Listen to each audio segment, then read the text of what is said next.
नमस्कार दोस्तों, मैं हूं राजन। मेरे तरफ से आप सब लोगों का बहुत बहुत स्वागत है। दोस्तों आज मैं आप लोगों को सामने दिखाऊंगा ये जो हायर के डीप फ्रीजर है। इस डीप फ्रीजर के कंप्रेसर चल रहा है और इसके एम्पेयर भी आप देख सकते हैं। पर इस रेफ्रिजरेटर में या फिर ये आपके पास जो फ्रीजर होता है, जब इस तरीके से प्रॉब्लम आता है तो आपको काफ़ी मुश्किल होता है कि उसमें गैस है या नहीं है, या फिर उसमें चोक हो गया है कि नहीं। तो उसे आइडेंटिफाई करने में आपको काफ़ी दिक्कत होती है। आप समझ नहीं पाते कि उसके अंदर गैस है या फिर चोक हो चुका है। तो दोस्तों आज मैं आसानी से आप लोगों के सामने मेरे सामने जो फ्रीजर है, इस फ्रीजर के माध्यम से आप लोगों को ये दिखाने की कोशिश करूंगा। अगर रेफ्रिजरेटर के अंदर गैस है तो आपको क्या सिम्टम देखने को मिलेगा, अगर ठंडा नहीं होता है तो। और दोस्तों देखिए, जब रेफ्रिजरेटर के या फिर फ्रीजर के अंदर जब गैस ही नहीं रहेगा तो आप कैसे उसे आइडेंटिफाई कर सकते हैं विदाउट पाइप कटिंग के मदद से, ताकि आपको जो पाइप है कंप्रेसर के उसे भी काटना ना पड़े। तो दोस्तों अगर आप ये वीडियो लास्ट तक देखते हैं तो आपको ये जो सारी कंसेप्ट है इस फ्रीजर के लिए या फिर किसी भी रेफ्रिजरेटर या फिर फ्रीजर के काम करते हैं कि उसमें गैस है या फिर नहीं है, तो दोस्तों आपको ये जो समस्या है वो पूरी तरह ठीक हो जाएगा। तो दोस्तों देखिए, ये जो कंप्रेसर है, कंप्रेसर बिल्कुल चल रहा है और इसका एम्पेयर भी आप देख सकते हैं कि 0.68 एम्पेयर ले रहा है। और दोस्तों देखिए, ये जो एलजी का कंप्रेसर है ये 134A रेफ्रिजरेंट की कंप्रेसर है। तो दोस्तों देखिए, जब R134A गैस की कंप्रेसर होती है तो उसमें काफ़ी एम्पेयर लेने का बात था, पर ये जो फ्रीजर है, फ्रीजर में एम्पेयर उतना ज़्यादा ले नहीं रहा है। तो क्यों नहीं ले रहा है, ये भी मैं आप लोगों के सामने एक्सप्लेन करके दिखाऊंगा। तो दोस्तों आइए सबसे पहले देखते हैं जो फ्रीजर है, फ्रीजर के इवेपोरेटर साइड में कुछ कूलिंग वगैरह होता है कि नहीं।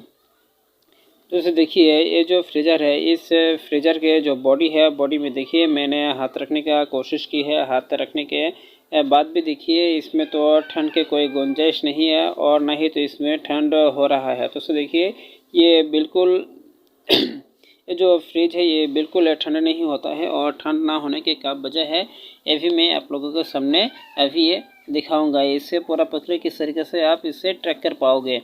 दोस्तों देखिए, इसका जो बॉडी है, पूरे बॉडी मैंने मेरे हाथ से इससे ठंड महसूस होने की कोशिश की कि ठंड होता है कि नहीं। तो दोस्तों इस फ्रीजर में कोई भी ठंड नहीं है। तो दोस्तों आपको ध्यान देना है, जब ये एक रेफ्रिजरेटर जो ठंड के मौसम में आप इस्तेमाल करते हैं या फिर आप उसे चेक करने के लिए जाते हैं कंज्यूमर के घर पे, तो आपको सबसे पहले ध्यान देना होगा कि जो रेफ्रिजरेंट होती है, रेफ्रिजरेंट वो बहुत ठंड होती है। और जो ठंडी का मौसम होता है, ठंड के मौसम में ये जो रेफ्रिजरेंट है बिल्कुल जम जाता है। जमने के वजह से जो गैस है, गैस का जो सर्कुलेशन होता है, सर्कुलेशन होने में काफ़ी दिक्कत होती है। तो दोस्तों आपको ये काफ़ी टाइम लेके एक फ्रीजर को आइडेंटिफाई करना है अगर जब वो कूलिंग नहीं होता है।